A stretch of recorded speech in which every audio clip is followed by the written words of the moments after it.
Let's go, baby. 101 Financial, put your hands together. The key to financial success is financial education. Welcome to our XYZ the money. Well, Alan, you're amazing and super honored to be on here. Alan, thank you as always. There are very few people in an industry like this that are as real as Alan Aquino. And Alan, I thank you for what you do and how you serve these people so passionately. Hey guys, welcome to another edition of the ABC's XYZ's of money. I'm going crazy. Absolutely crazy. Anyway, this is the XYZ's of money. This is the third week, and we'll be covering today in our lesson how to start to build your real estate empire with buying your first property. Let's talk about starting your empire. And I want to start with why real estate. Why is real estate such a good thing, and why do people talk about it? Well, here's a few things that you need to write down. Okay, put this in your notes. Number one, real estate is one of the all-time best wealth building assets. I read this report. I was just trying to get a little more caught up, and I read a report that said I think like 70% of all the wealthy people have real estate as part of their portfolio. It is tremendous. Okay. Second reason is because people always need a place to live. People always need a place to live. So when you're investing in residential houses, it becomes something that's needed. Third, cash flow. So we're talking about monthly income, monthly cash flow that comes from your real estate.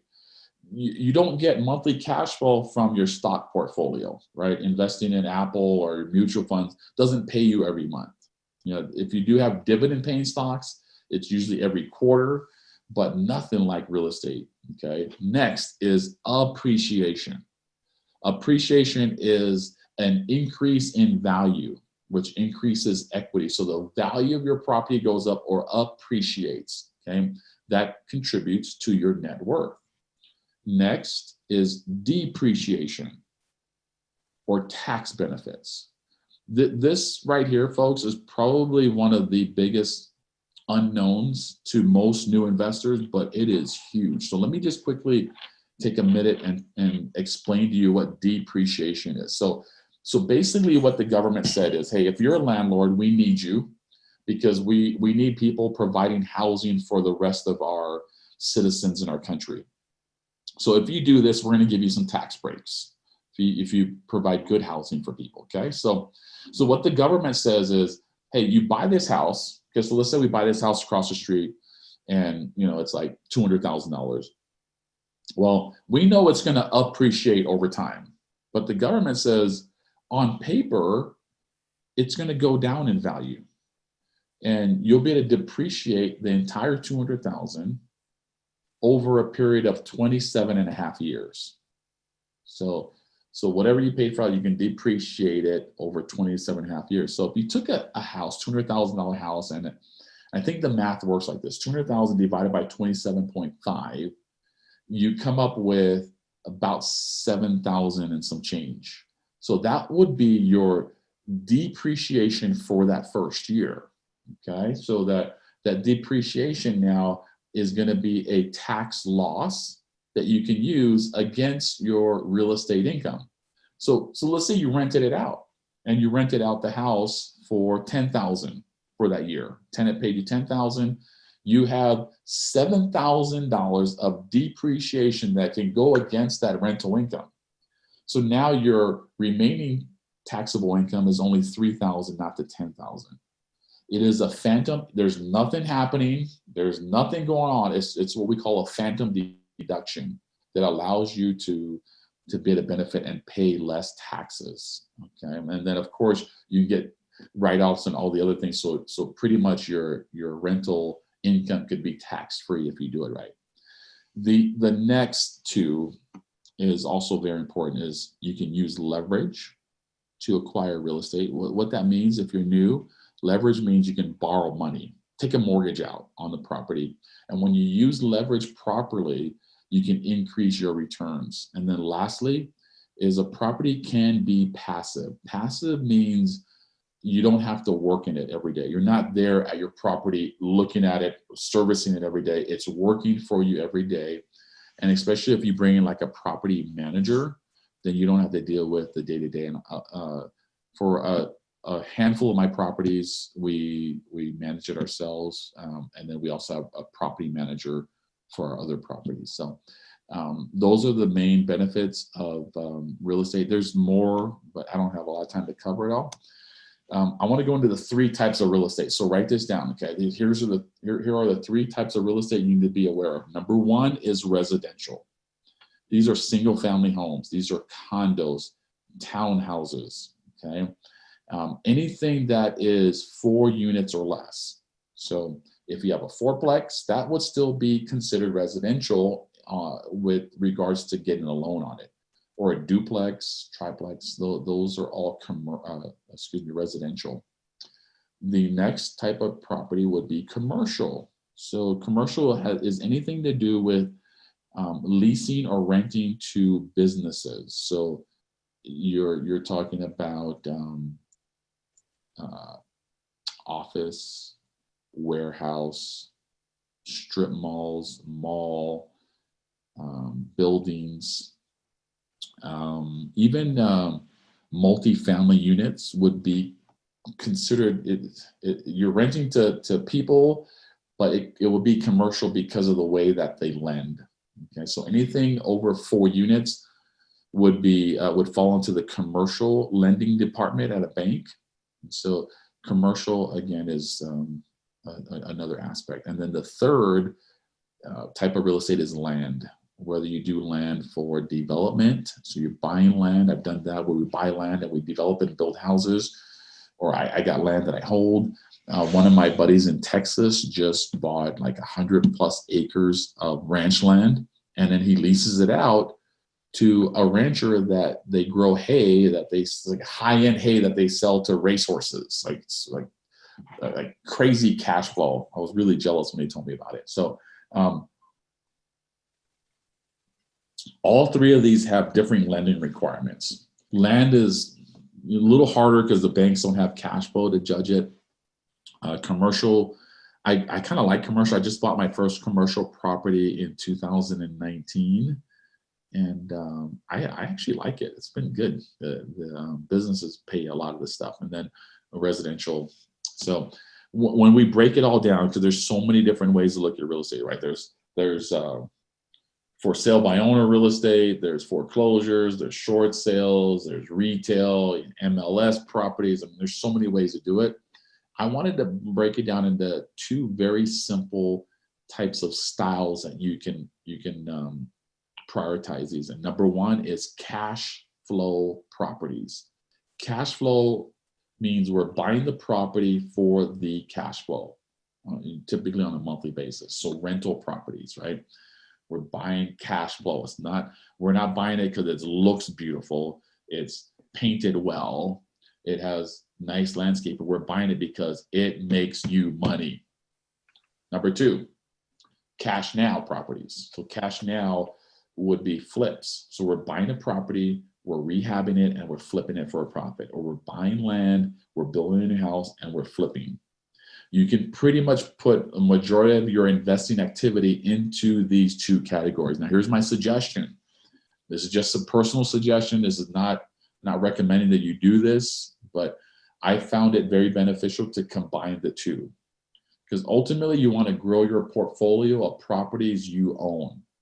Creates long-term wealth, stable cash flow for the most part, depending on your market, and it's a great asset to pass on.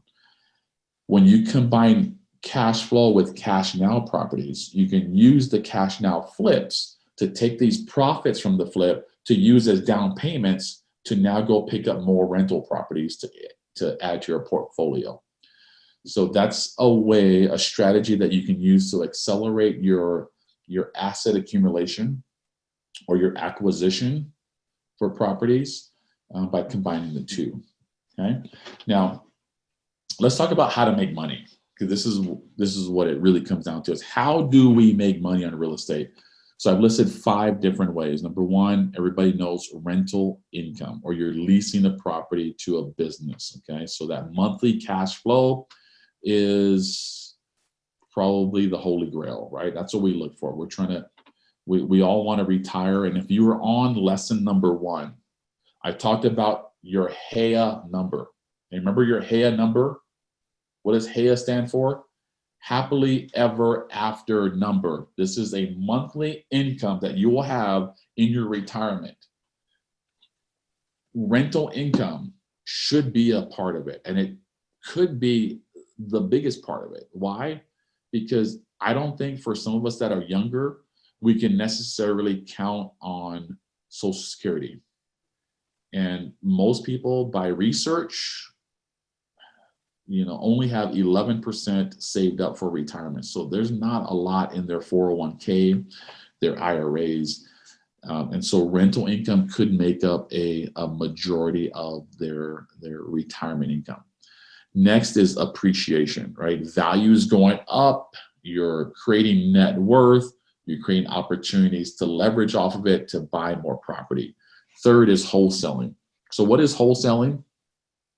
Wholesaling is when you find a property that you might not be able to acquire at that time and put into your portfolio, but other investors. So let's say you found a property that was you got it for $100,000, and it could be flipped for $180,000. So you acquire that property, and then you flip it or wholesale it to another investor or someone else for $120,000. And you make a quick $20,000, and you do it with very little money out of your pocket. You can close and buy the property, and then that same day turn around and go back to the escrow office and close on the flip, on the wholesale side of things. So that is good if you can do it. It's harder just because you got to have access to people to flip it to and finding the deal and all that. So, but it is a way to make money. The fourth way is tax breaks, right? So tax breaks are the higher income you get, guys, you will start to realize that real estate is a great place to shelter income. Okay, and then lastly is ancillary ways to make money. For example, if you have a multi-family unit, you can install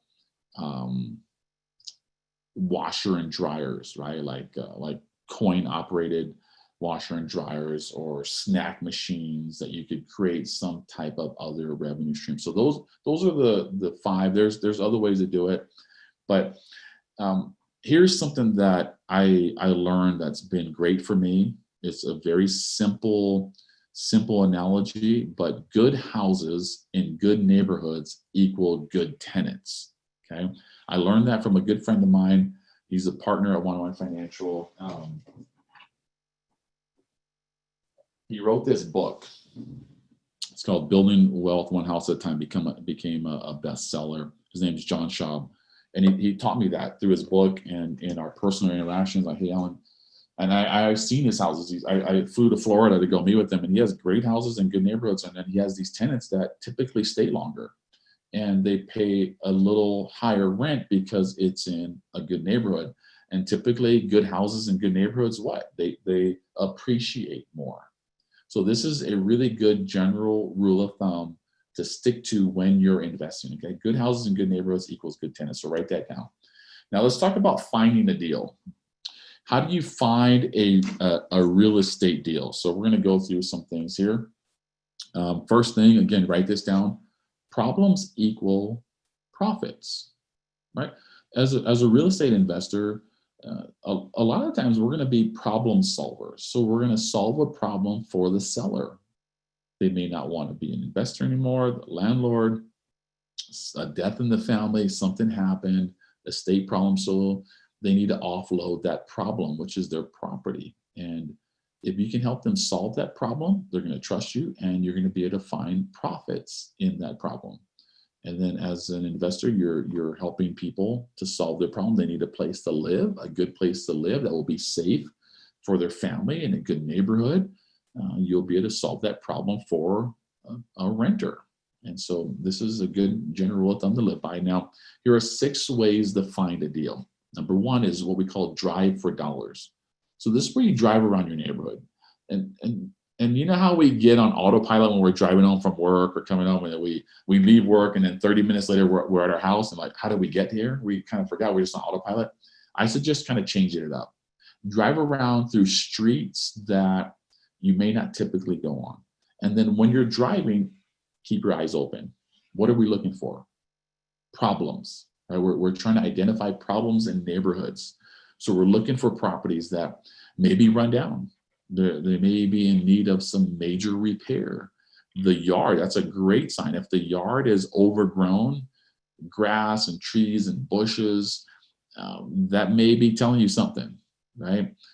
Or you don't see anybody in there for a long time. What happened? Why is that house vacant? Is there some problem going on with the seller?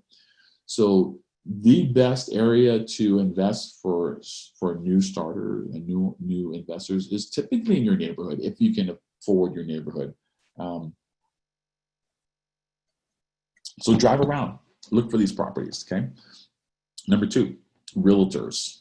And I put an S there because you should have multiple realtors that are sending you opportunities or deals. This is what we call deal flow. As an investor, you want to always know about deal flow. So write this down. I'm giving you keywords, folks, so you can put this in your repertoire. So when you're speaking to other investors and other bankers or real estate people, they know that you know what you're talking about when you use the right words. Okay, so you want to create deal flow. And I typically don't just work with one realtor on finding deals. I have multiple realtors that send me deals, and I tell them what I'm looking for. Right, I'm looking for this. I want a vacation rental in Salt Lake City, or I want this here. I'm looking for a single family home that we can flip. And then they'll start to send you deals, and you build these relationships with your realtors. They'll put you higher on that list, and they've been a great source. I found deals from my realtors. They call me all the time. One of them was I found this 20,000 square foot lot right across the street from the beach in Hawaii.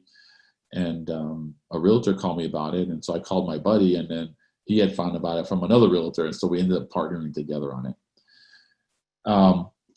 Another source is friends and family. You see, your friends and family have different circles of influence. They live in different areas. And if you let them know, like, hey, if you ever come across a property that looks like it's a good deal, it's, single family home, at least 3 bedrooms, 2 bath, that's for sale, and that has some problems, I'd be interested. So just pass their information over to me, and I'd be happy to do it. And they know people. I mean, they have in-laws, they have other cousins, they are in other areas. So friends and family are always looking, especially when they can bring you a deal.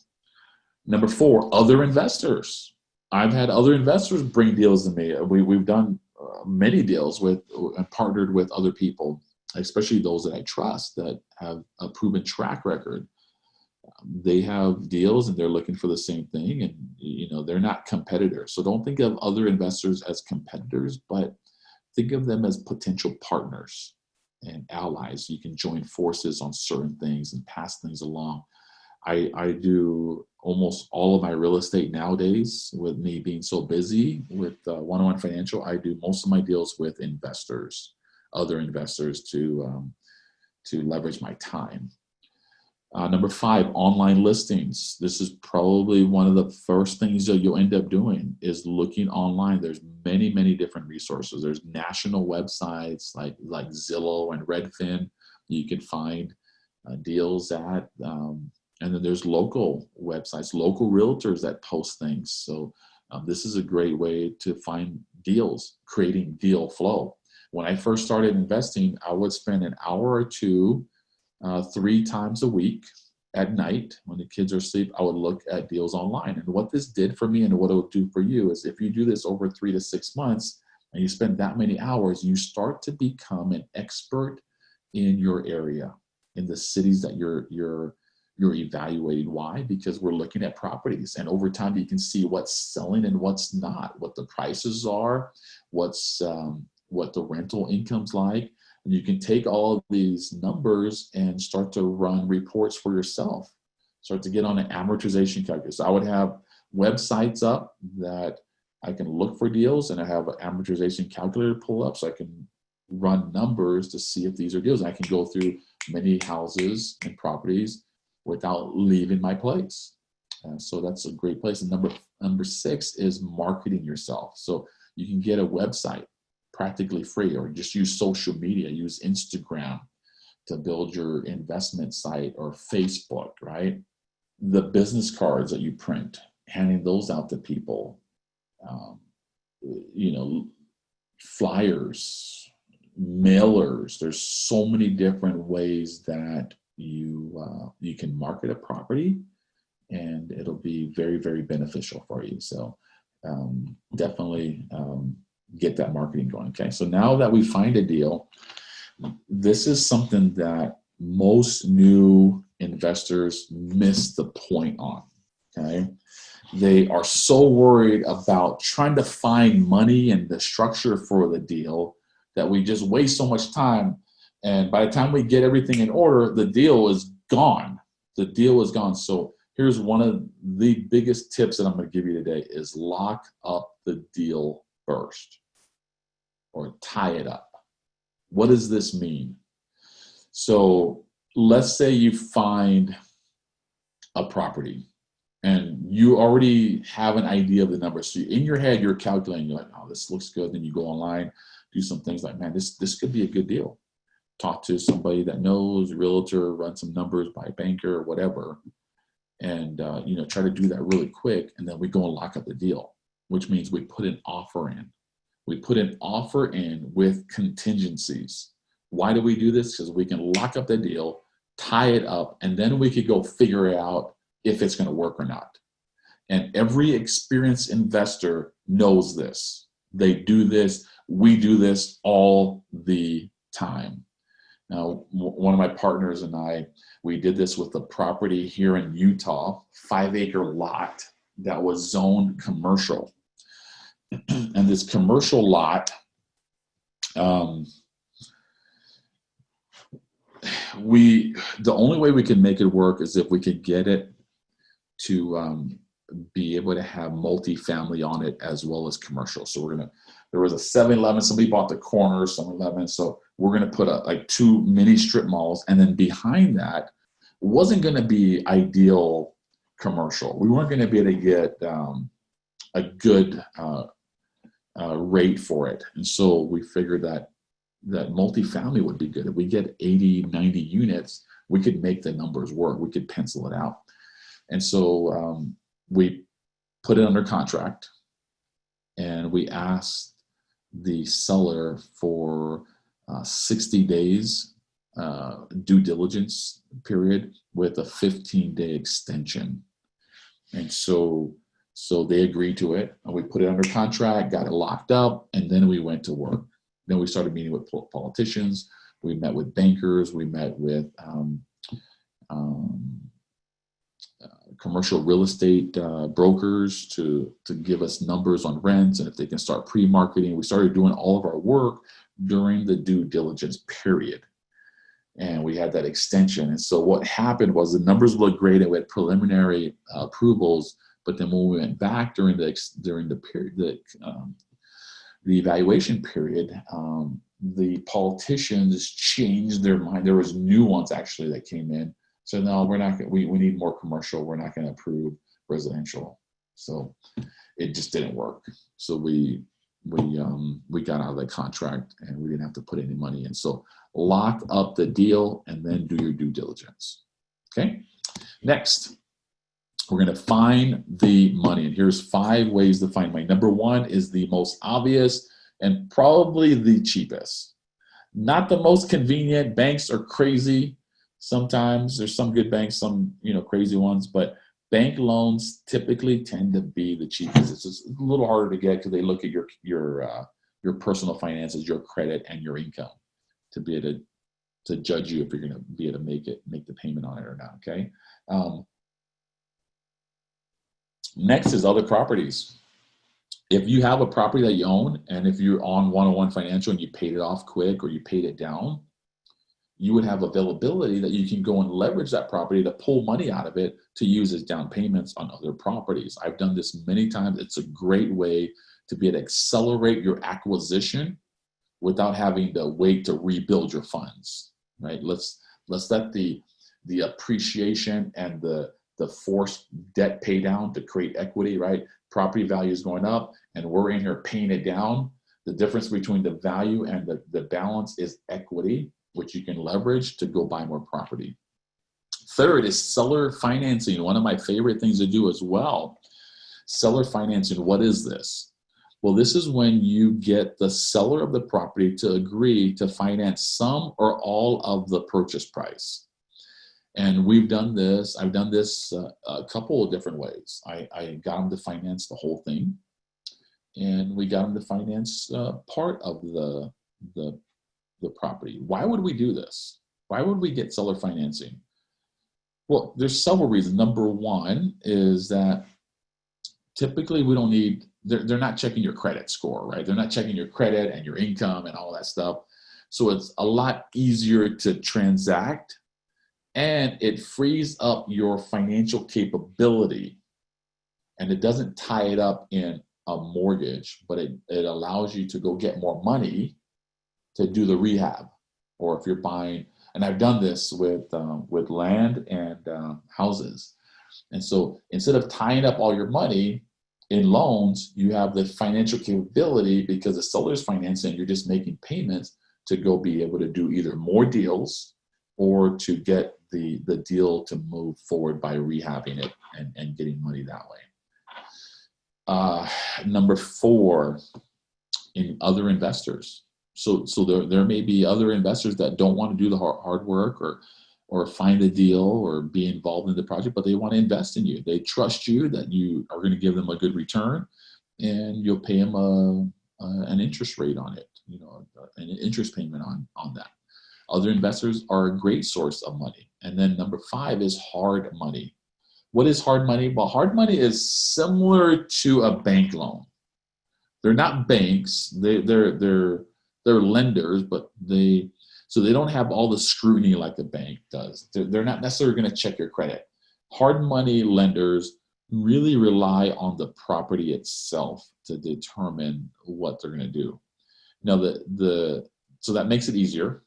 The downside is the interest rate is typically higher, and they charge points. It's closing costs to be able to buy a property. So let's say you bought $100,000 property, you get hard money.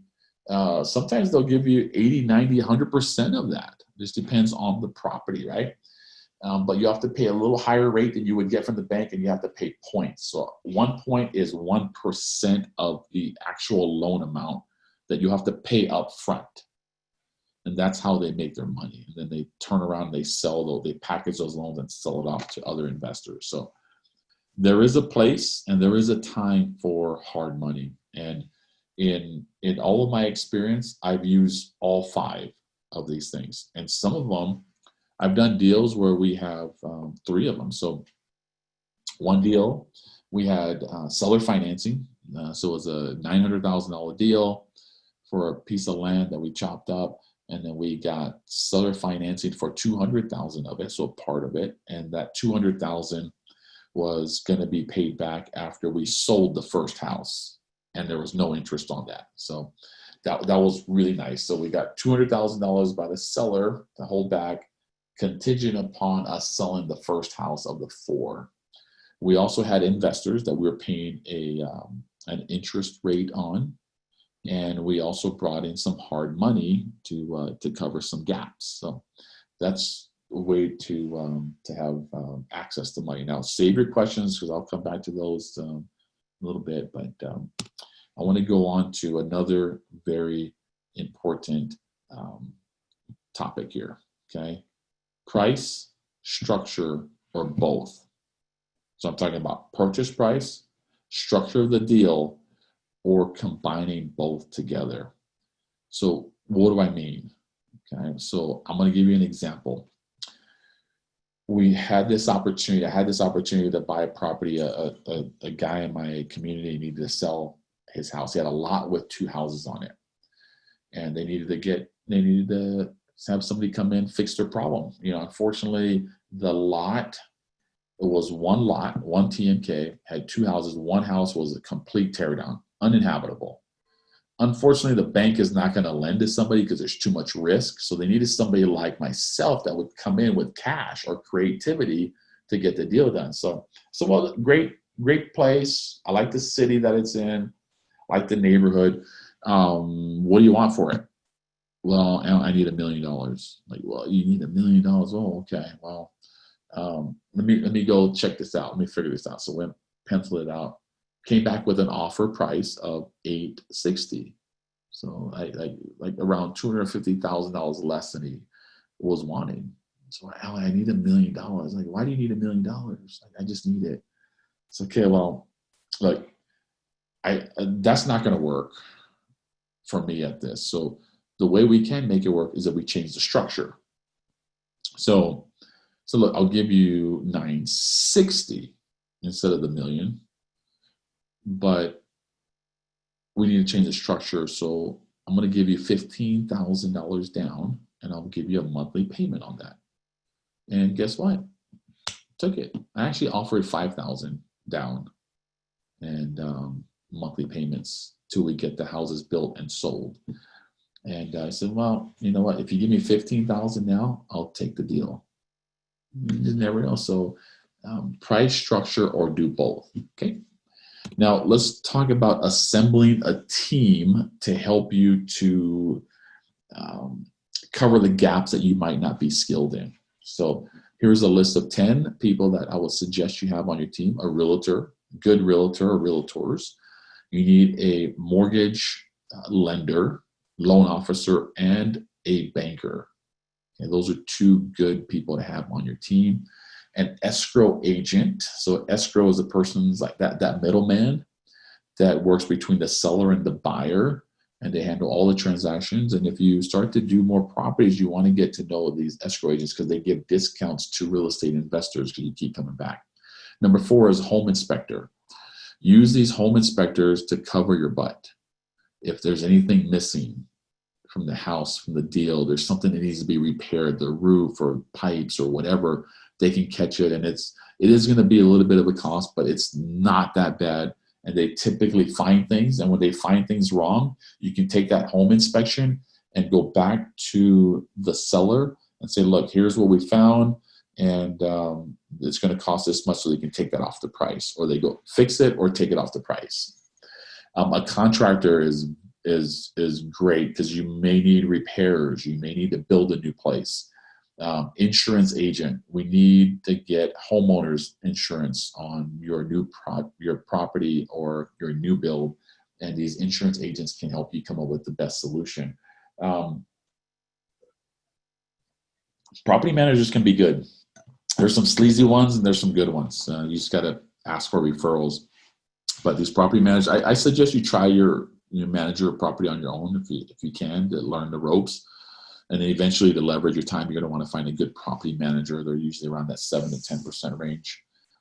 CPA. So now you get into the next level of taxes. Always consult your CPA. If I buy this, what impact does that have on my taxes? Okay. Number 9, attorney. And these are okay. I mean, I've maybe a couple times, but most transactions, I don't use them, but they're good to have just in case you come up against a situation. Okay. And then lastly is a mentor, someone that can help guide you through situations that you may have never been through before, and give you that motivation, inspiration that you need to continue going on as an investor. So that's the team. Now it's time to make an offer. Okay.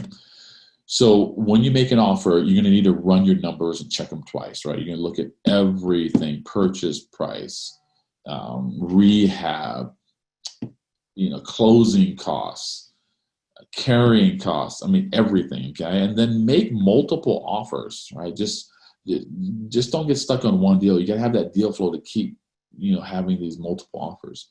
Use contingencies. Remember I talked about contingencies or locking up the deal, tying it up. Here's how you protect your earnest money, right? You might have put $5,000 in or $1,000 into earnest money to show them you're serious. But contingencies are things like subject to in your offer, your contract, a backdoor way of getting out of a deal after we do our due diligence, right? We're going to do our due diligence. We're going to figure it out.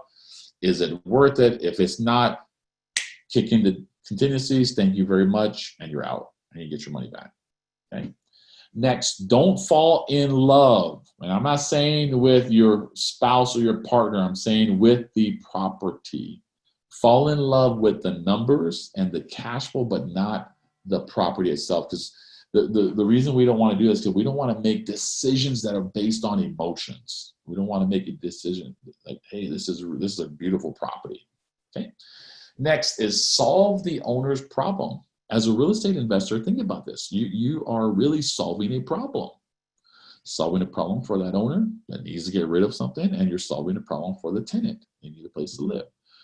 Always structure deals in a win-win. We don't ever want to take advantage of people. We don't do that. I don't do that. We're not trying to like get all the money we can from a deal. Why? Because this is not your last deal. We're not trying to make all the money we can on one deal. Just doesn't work that way because we're on a financial journey. That this is a long process, and you don't want to mess people over because it's going to come back to you. So do it right. Create win-win situations, right? You win because I fix your problem. I win because I create a profit. And then lastly is a 20% rule.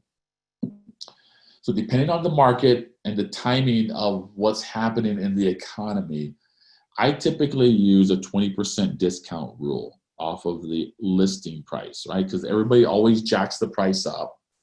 And in general, this is just general rule, right? 20% off. Can we make it work? Because there's other things that pop up and other expenses, things that we don't account for. And we try to catch all that with a 20% rule.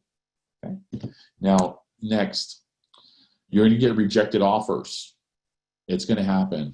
If you're not getting rejected offers, that means you're not putting in enough offers. What do you do when you get a rejection? Two things. If you like the property and the deal still, then you make a counter offer. So the example I shared with you earlier, Alan, I need $1 million. I can't give you $1 million. I need $1 million. It's not going to work for me. Counter. Change the deal.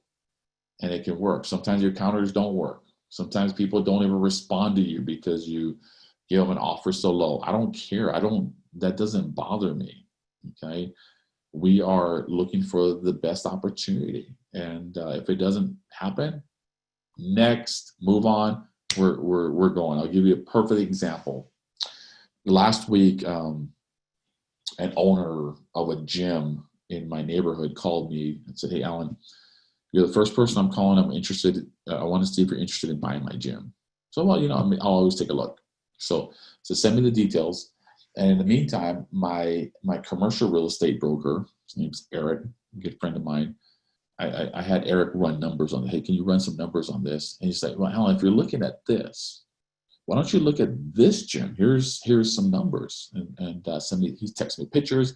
And in about 20 minutes, we could figure out, this is a 35,000 square foot gym, and it did this, it's brand new in this area, blah, blah, blah. Started talking about all these numbers. So I said, okay, let's lock it up. Like I said earlier, exactly what I am teaching you is what I do. And I did this last week. I said, okay, Eric, let's go lock it up. Let's try to get it at this price. It was $3.5 million that they were asking for. So let's try to get it at this, but ask them if they will sell or finance it. And that's the only way I'm doing this deal, if they'll sell or finance it. So let them know that. So he gets a hold of the owner, calls me that night. He said, hey, Alan, the seller finance is not going to work out. They're too deep in debt. They're like $3.2 million in loans and this. And so seller finance is not going to work out. So I said, okay, thanks. Next, forgot about it. Just moved on. That's what investors do. We analyze deals quickly. We try to tie it up. If it doesn't work, we move on. Okay. Now next, what do you do when you get an accepted offer? Now we start to go to work and we do our due diligence. This is where we start to make sure the numbers are all adding up. We're researching, we're talking to the lender or investors to make sure that they're all good. We're putting things into place. We're ordering a home inspection. Financing's getting in order. We're working with contractors to get bids on replacing carpet, doing paint, doing work, extensions, whatever it is. We're getting bids so we get our numbers tight, okay? Also, during this period, once you got an acceptance, typically you have 30 to 45 days of a evaluation period before you can, during that time, you can still get out, okay? So during this time, and I've done this with many properties, we start to market it. Like, hey, okay, we got it under contract, we got an accepted offer, we are gonna start advertising it online for rent and to see what it is. So we might be able to, in 30 days, see if it rents at this number. And if it doesn't rent at that number that we were thinking, then the market is softer than we were projecting for. So we say, it might not be a good deal. Well, we're still in our inspection phase. We can use a subject to and get out. And so you can use this for flips or rentals. Okay? And then lastly, you can use that extension. So like I said, with that 5-acre lot that we're trying to do multifamily and commercial on, we had 60 days plus a 15-day extension. So we had a long period of time to evaluate the deal. Okay, so that's an accepted offer. Questions, foreclosures. Yeah, I mean, foreclosures are going to happen more than they are right now. I mean, it's a great way to do it, but it requires a certain skill set and knowledge. And so if you can get knowledgeable in that area, it's a great way to go, or work with investors or other bankers, other people that do that. Great thing. Attorney specific to real estate. Yes, you want an attorney that understands real estate contract law, that has done real estate transactions. You don't want a bankruptcy attorney or a divorce attorney to be handling your real estate deals. Okay. Explain the 20% rule. This is for Jeanette and Dustin. So this is general rule of thumb, just off the top. I said, okay, I'm gonna take 20% off the top. Now it really depends on if the market's hot and they're getting multiple offers, that obviously is not gonna work. And so, but in a regular market, if you see a house for, 100,000, I just say, 80,000. I'm gonna take 20,000 off to cover any contingencies and anything else. And, they knowing that they probably jack the price up as well. So this is just a very simple general rule of thumb of what I would discount that property before doing all of the due diligence. Okay. Nicole, how do we lock up the deal? What do we need to lock up the deal? You need to put an offer in. So it's sending a formal offer in at a certain price with the contingencies or subject to, right? I offer to buy your house for 100,000, subject to me getting approved for a loan and subject to me inspecting the property. And those two things can get you, because usually you got to put the offer in with $1,000 earnest money, and that locks it up, right? It's going under contract. Now it's under contract.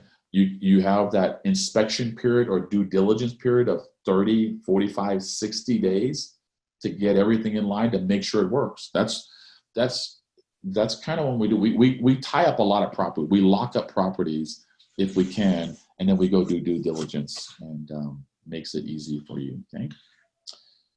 Charlene, who is the author of Building Wealth One House at a Time. Schaub, S-C-H-A-U-B. John Schaub. Great book. He's an old school guy, been in investing for 40 years, just tells it like it is, love him. And we're going to get him to speak at one of our events here. Carrie Lee, how do you pay down your mortgage, allowing for more equity home if you can pay more each month? Well, Carrie, you just happen to be speaking to the expert in paying off mortgages very fast. in 5 to 7 years. We have, I have a course called the 101 Financial course that helps people to save $150,000 to $300,000 in interest. And we do that by incorporating multiple strategies. We convert, one of the strategies, we convert amortized interest to simple interest. That has a huge impact. Another thing that we do is we show our students how to set up debt checking accounts, not conventional accounts. So we can put our whole paycheck against our debt, which affects the daily balance, which saves us interest because the bank charges interest every day. Like, we are the best at this. So Carrie, hit me up, DM me, email me, alan@101financial.com. I'll send you a video to take a look at, or write this video down. Okay, very easy. 101financial.com/video. I'm gonna type that in the chat. I explain in there how to do it. Okay. Do these rules apply for investment properties outside the U.S.? Yeah, these are general rule of thumb. Now, contracts will be different, and financing will be different, but in general, the concepts work for outside the U.S. Samson, would you recommend using a HELOC to acquire real estate? That is a good tool. If you understand how to use it, you can leverage that to acquire properties. And most likely, depending on where you're buying, sometimes you can buy it outright or use it to make down payments out of. Very good. May, if you're a first-time homeowner, can you use that property for rental? Or is it true that you have to live in a property for, it depends. So if you're in like a new subdivision, they might have stipulations in the HOA, the Homeowners Association, that you have to live here for 2 years before you can rent it. But that's typically new properties. Most communities don't have that, but check your HOA. And that's how a lot of people do. I did that. I took my first property and I rented it out when I moved into my second property.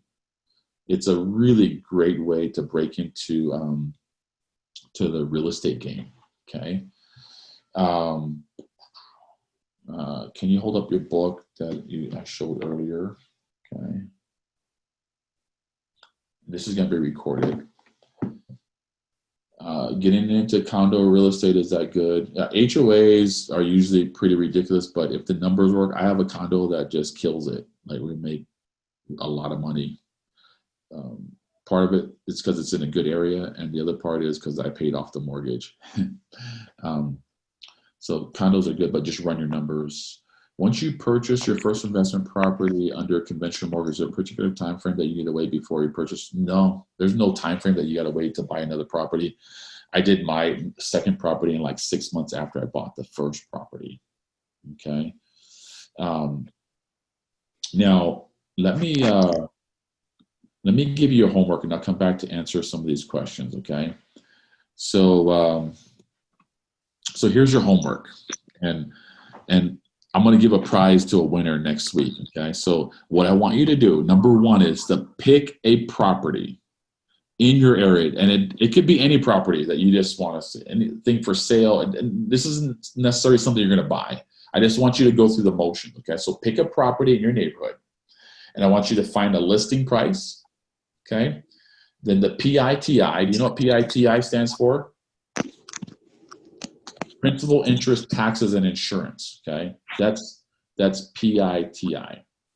And I'm gonna meet somebody out there.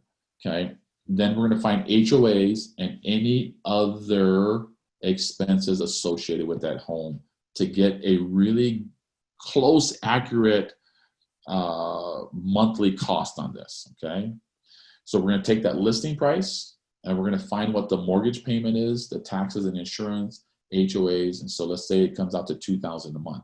And then we're going to find out what the rental is like. How much can we rent this property out for? And then we'll see, are we going to make money or are we going to lose money? And I don't care if you're making money or losing money on this one, because this is just, we're playing with paper money. We're doing an evaluation. This is taking you through an example. So what is your cash flow? Now I want you to take this property, print it out, okay, with the picture of the property and your numbers, okay? Price, mortgage payment, any other expenses, and the rental income, and Show me if you're positive or negative. And I want you to take that and tag me on Facebook and Instagram. Okay, my Instagram is Alan_Aquina. So if I can get somebody to type that in, maybe Mark or one of our guys that type Alan_Aquina. That's my Instagram, and my Facebook is 101 CEO. Post that on there, and my assistants, I have 2 assistants that will pick the winner for me, okay? And I will give you stock, okay? So we're gonna give you a gift card to buy stock with one of our go-to investment firms stockpile. So I'm gonna give you stock, not stuff, okay? And that's your homework. Next week, lesson 4, we're going into building paper wealth. We're going to talk about IRAs, traditional IRAs, Roth IRAs, and SEP IRAs for you business owners, and how you can use these 3 things to build your paper asset wealth. And then the 5th lesson is going to be on protecting your wealth, bulletproof protection of your wealth, your estate plan, okay? Also, if you haven't done this yet, go to 101financial.com/XYZ. Make sure you're on the list to get the Zoom. If you got the Zoom link, you're probably on that list, because I'm going to do one extra. I'm going to do a 6th class, but it's only going to be announced via email, okay? And everyone that's on that list is going to be invited to a private Zoom link, and I'm doing a unannounced, but this is going to be a fantastic class, okay? This will probably be a 2-hour class. It's not going to, it will be at a random time. It might be in the evening, might be in the day, might be on a weekend, but it'll be about 2 hours, and it'll be fantastic. Number 6 to kind of wrap up the XYZs, but you got to be on that list to get it, to get the email, okay? So with that being said, let me take a couple more questions, and we'll wrap up here, okay? Do you need a team in every area that you're looking to invest in, or can be one team for all? Typically, you want experts in the other areas. Now, I have some of my students that live in Hawaii, or they live in Utah, or Las Vegas, Nevada, and the properties are like ridiculous, and they're not going to make a profit. So they're looking, and they're actually buying through our Wealth Academy. So we have a program called Wealth Academy where we help find properties, paper assets, estate plans for our students. And they're buying properties in Memphis, Tennessee, I've seen, Indianapolis, Indiana, Orlando, Florida. And I mean, they're cash flowing. Like, some of my students are making $200-300 a month on the positive cash flow. And these properties range anywhere between 120 and 160,000. So people in Hawaii are like, well, 120,000, 150,000, that's pretty cheap. So there are opportunities for that as well. Now, Mark, specific buying criteria, rentals, general rule of thumb is 3-bedroom, 2-bath. Yeah, no pool, but depends on your area, and then the price will also depend on the area that you're in. Single family homes versus condos depends. Really depends on the market, but in general, single family homes. Does depreciation tax breaks that we take substantially lower your rental income when you're applying for with the lenders? Oh, so if you're trying to use a rental income to increase your debt to income ratio, it could have an effect on it. Yeah, it definitely could. Okay, Al, thanks for posting that, guys. How could I shop around HELOC when you're not residing in a home to replace rent? Just call different banks. So you can shop your loan around, your HELOC, your mortgage. Just call different banks in the area that your house is in and tell them what you're trying to do. And if it's a rental property, you just got to let them know that it's a rental property, and some will try to work with you on it. Some lenders don't give HELOCs on rental properties. Some do, just depending on where you live. What is the advantage to living in your home first? So living in your home first allows you to get established, get your foot in the door. I think it's a great first step to building wealth. But there's also tax advantages. Like if you live in the house like 2 of the past 5 years and you sell it, you can take tax-free out of the house. If you're single, up to $250,000 tax-free on the net proceeds. If you are married filing jointly, that could be up to $500,000 you can take out tax-free if you sell the house. And you have to have lived in the house 2 of the last 5 years, I believe. I would check with the tax person for that. But yeah, getting your first house is like the first step. What about purchasing a house? April said, what about purchasing a house and put it on Airbnb? Yeah, vacation rentals, I love it. I have vacation rentals and they make money if it's in the right area and you market it right. Could be very, very good. Estelle, do you need to file your profit on your tax returns? Yes, you do. You need to file your return when you flip. Because when you flip it, you're going to get from the escrow agency 1099. So it's going to be reported. So it'll definitely be there. Sandra, run the numbers. Are you using any specific tools? No, I'm just using amortization calculators and any specific numbers that I get from a realtor or online. And I'm just looking at, I add up all the expenses for the house that I know, like you said, the mortgage, taxes, insurance, all that stuff, HOAs, property management, maintenance. And then I look at the rental income, the high and the low, and I take an average to run the numbers to see if it'll make any money. And that's just, real quick numbers to kind of get an idea. Melanie, what is PITI? Principal, interest, taxes, and insurance. So that's your typical payment. Your monthly payment for your mortgage includes principal and interest. And an escrow, the escrow part is the taxes and insurance. So PITI. Run numbers based on what down payment, typically 20, maybe 30%, depending on the market. General rule of thumb is 20% down when buying a property. Okay, Sean. Thank you, Sean. Wow, Sean answered the question. Good job, buddy. Wow. Okay. So I'm going to answer these last couple questions and then we'll wrap up. So what is the minimum credit score you need to get a loan from a bank? Wow. Once you start getting under 680, it gets harder. It gets a little harder. Rates go up, fees go up, and the amount of banks start to shrink. Especially now with the economy, the banks are just tightening up. So hopefully one day we can open up our own bank. I don't know. Would you guys like that if we open up our own bank one day? So 680 and under is going to be tough. But once you start to get into 700s, then you're going to be in a lot better shape. Okay. Let's see. What type of insurance do you need to have on rentals? So you need homeowners insurance for sure. And then I would get maybe some liability, or we call it umbrella insurance. So that's like umbrella is,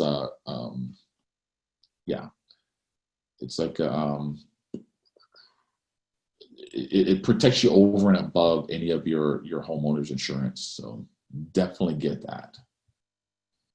HELOC, home equity line of credit. Sean, you're the man. Okay, what type of margins do you usually look for when searching for a rental property? Yeah, so I typically don't like to make less than a couple $100 a month. And if it's that low, then I'm looking for appreciation. But it's hard to find. But I think at the beginning, I was just looking for a couple $100. If it was positive cash flow, I could make it work, get going, then that was a good thing for me. Okay, good. Do you have a plan for having class for VA focus at all? You know what, Piper? I don't, but if you get access to VA loans, I think you can get those every 2 years.